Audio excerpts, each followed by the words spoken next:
Nakiisa ang ilang mga kababayan sa nagkaisang Pinoy motorcade sa Edmonton City para palakasin ang kampanya ng mga Pilipinong kandidato sa syudad. Narito ang report. Naglaan ng kanilang oras ang ilang Pilipino sa Edmonton para ipakita ang suporta sa mga Pilipinong kandidato sa pagkakonsehal ng syudad. Pangunahin sa kanilang sinusuportahan ang dalawa sa mga kandidatong Pilipino. Vote for Nikki Gocoan as a councilor of City of Edmonton. Your voice, your city. Your voice, your voice, your city. Nikki Gocoan for councilor. At nandito po tayo suportahan si Brad Manny Bautista, kung mga kandidato ng pagkakonsehal ng Edmonton. These are the services that the city is responsible for. We deserve to have them functioning properly all the time. May mga dumating din para suportahan si Giselle General, ang isa pang kandidato sa pagkakonsehal ng Ward Sipiwin-Newark. Taong 2021 nang siya'y unang tumakbo at pumangalawa sa nanalong incumbent, kaya inaasahang may maganda siyang tsansang manalo ngayong taon. Also give us, always bind us in one love, always in one spirit, O Lord, that the people of Edmonton will see the unity of us Filipinos. Pero bago sinimulan ang nagkaisang Pinoy motorcade, nanalangin muna ang mga dumalo. Obey traffic rules. Pag sinabing traffic rules, speed limit, we should follow speed limit.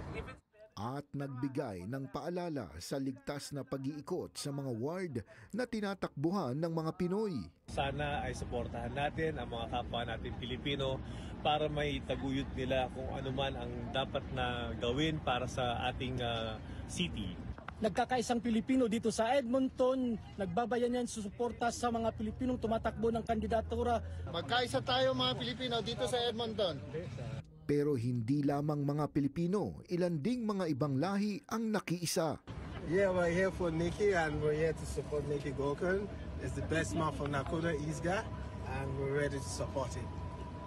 Hinihimok nila ang lahat ng mga botanteng Pilipino na lumabas at bumoto sa darating na halalan sa October 20. I'd like to encourage every single Filipino Edmontonians to go look for Filipino candidates. That's going to be voting for Nikki Gocoan as well as Manny Bautista and Birchman as well for the Catholic School Board. So make sure to vote and ask everybody to come out.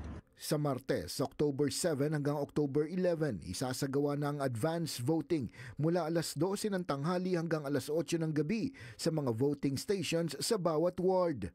Suportahan po natin yung mga kapwa natin Pilipino na humahabol sa City Council dito sa Edmonton.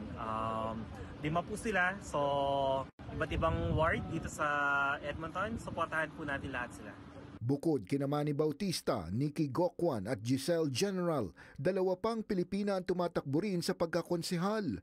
Sina Annie Chua Frith ng Ward Ispomitapi at si Raja Magay ng Ward Nakota Isga. Ito ang unang pagkakataon sa kasaysayan ng mga Pilipino sa Edmonton na nagkaroon ng political motorcade, at bagamat hindi kasing dami sa inaasahan ang mga dumalo, tagumpay pa rin nila ito dahil posibleng maging mitya na ito ng mas aktibo ng partisipasyon ng mga Pilipino sa larangan ng politika dito sa Canada.